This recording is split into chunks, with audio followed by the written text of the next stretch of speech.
খুবই ধামাকা পর্ব নিয়ে এগিয়ে চলেছে এটা আমাদের গল্পের ধারাবাহিক নাটকটি। এই ধারাবাহিক নাটকটি দেখতে দেখতে 50টি পর্ব প্রকাশিত হয়ে গেছে। এই ধারাবাহিক নাটকের 50 নম্বর পর্বটি খুবই ইমোশনাল ছিল, আর 51 নম্বর পর্বটি আরও ইমোশনাল হতে চলেছে। হ্যালো বন্ধুরা, কেমন আছেন? আশা করি সকলেই ভালো আছেন। আপনাদের প্রিয় ধারাবাহিক নাটক এটা আমাদের গল্পের 51 নম্বর পর্বের ধামাকাকে নিয়ে আসলাম। অলরেডি কিন্তু 50 নম্বর পর্বটি প্রকাশিত হয়ে গেছে। যারা এখনও এটা আমাদের গল্পের 50 নম্বর পর্বটি দেখেন নাই, সিনেমাওয়ালা ইউটিউব চ্যানেল থেকে দেখে নিতে পারেন। আর এটা আমাদের গল্প 51 নম্বর পর্বটি কবে প্রকাশিত হবে এবং 11 নম্বর পর্বে কী করতে চলেছে তা জানানো হবে আমাদের ছোট্ট একটি ভিডিওতে। তাই ভিডিওটি স্কিপ না করে দেখতে থাকেন। এটা আমাদের গল্পের ধারাবাহিক নাটকের ফাহাদ ও সামিরের আব্বা মৃত্যুবরণ করেছে।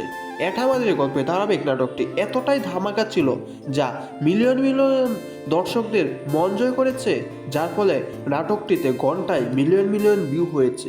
এই ধারাবাহিক নাটকের 49 ও 50 নম্বর পর্বটি খুবই ইমোশনাল ছিল। এটা আমাদের গল্পের এই 50টি পর্ব কে কে দেখেছেন কমেন্ট করে জানাতে পারেন। এই ধারাবাহিক নাটকটিতে বোঝা যায় সময় থাকতে মূল্য দিতে হবে, তা না হলে হারিয়ে যাবে। তাহলে কথা হলো, ফাহাদকে কি বাড়ির সকলেই মাফ করে দেবে?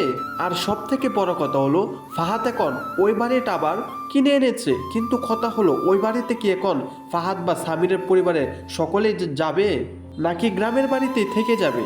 আর এই ধামাকা পর্বটি দেখতে পারবেন আগামী 51 নম্বর পর্বে। আর 51 নম্বর পর্বটি কবে প্রকাশিত হবে তা জানার আগে আমাদের চ্যানেলে যারা নতুন দর্শক আছেন, চ্যানেলটি সাবস্ক্রাইব করে বেল আইকনটি বাজিয়ে রাখতে পারেন, যেন পরবর্তী আপডেট ভিডিওটা সবার আগে দেখতে পারবেন। আর এই আগামী 51 নম্বর পর্বটি প্রকাশিত হতে চলেছে আগামী বুধবার দিন দুপুর 12টায় কারণ হিম ইউটিউব চ্যানেলে। ধন্যবাদ সকলকে।